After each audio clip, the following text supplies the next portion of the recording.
Hello everyone. Last video में हमने देखा था क्लास बेस्ड कंपोनेंट, हमने उसे एक्सप्लोर करा था। इस वीडियो में हम देखते हैं फंक्शन बेस्ड कंपोनेंट क्या होते हैं। फंक्शन बेस्ड कंपोनेंट मैं यहाँ बना सकता हूँ फंक्शन बेस्ड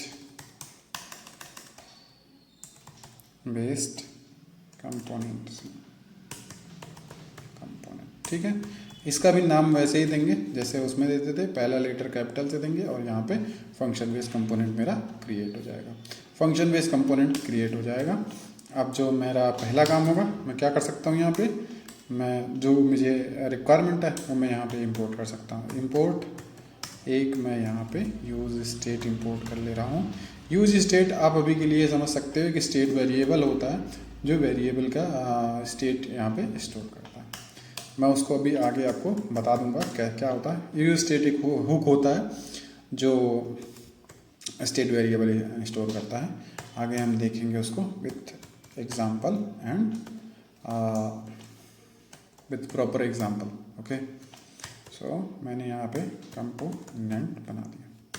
ठीक है, अभी मैंने क्या करा, एक फंक्शन बनाया। ये मैंने अपना एरो फंक्शन बनाया जैसा कि हमने पहले ही डिस्कस कर लिया है।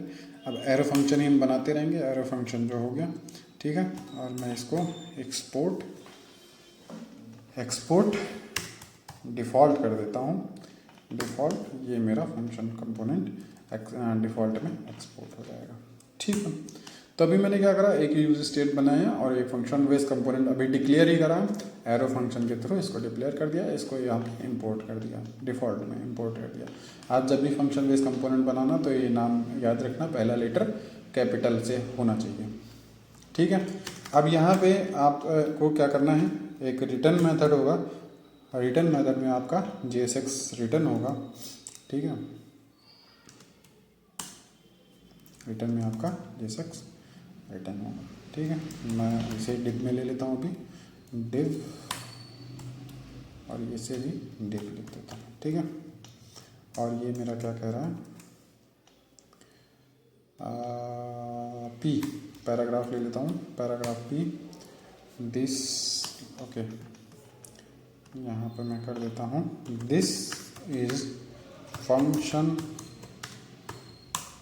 Based component. ओके, एक फंक्शन बेस्ड कंपोनेंट ले लेंगे and counter value is something. Counter value मैं यहाँ पे लूँगा, जो दिखाऊंगा कैसे अपडेट होता है।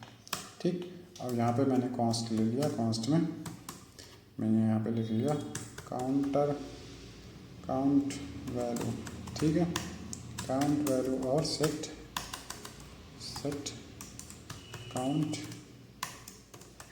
वैल्यू यूज स्टेट, और मैं यहाँ पे 0 डाल दिया। ठीक है, मैं यहाँ पे एक बटन भी बना देता हूँ, बटन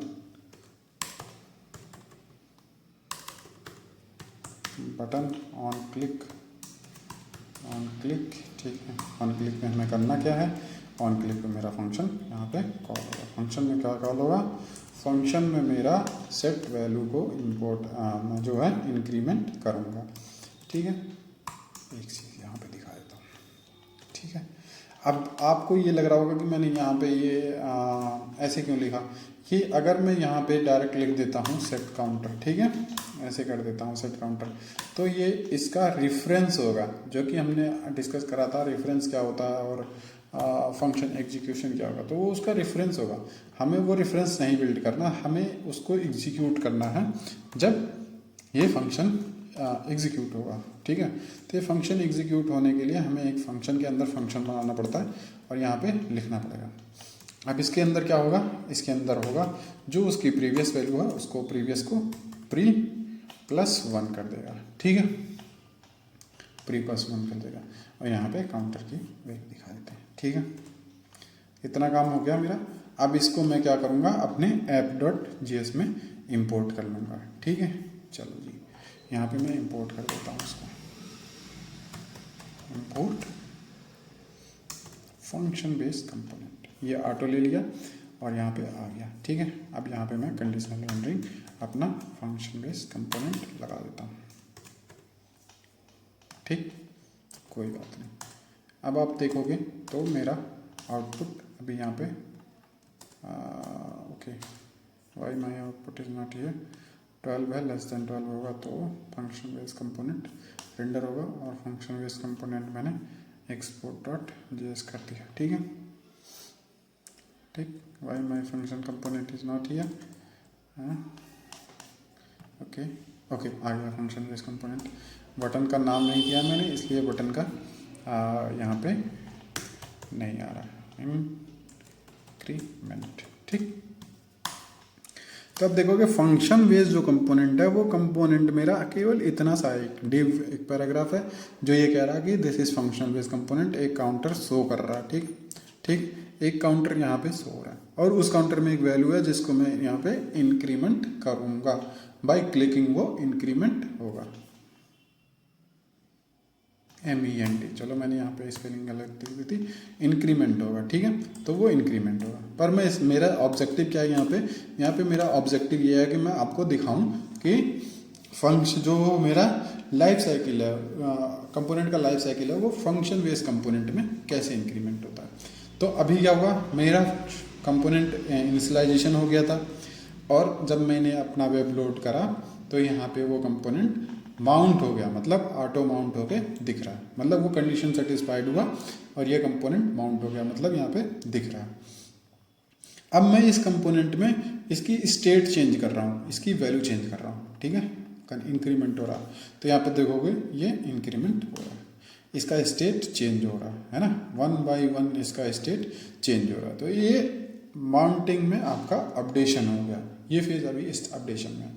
पर अब मैं इसको अनमाउंट करूँगा, तो ये जब मैं इसको वैल्यू घटाया तो कंडीशन डिसैटिस्फाइड हुआ और ये अनमाउंट हो गया।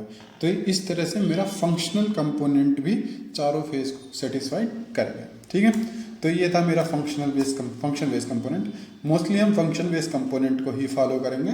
तो फंक्शन बेस कंपोनेंट में कुछ नहीं करना है, आपको एक फंक्शन बनाना है, एरो फंक्शन, और एक रिटर्न फंक्शन जिसमें आप अपना JSX इनपुट का रिटर्न कराओगे, और इसी तरह से फंक्शन बेस कंपोनेंट कराएंगे। फंक्शन बेस कंपोनेंट को हम यहाँ पे एक्सपोर्ट कर देंगे, जो भी होगा मेरा डिफ़ॉल्ट फंक्शन में एक्सपोर्ट करेंगे। Okay, thank you, thanks for watching.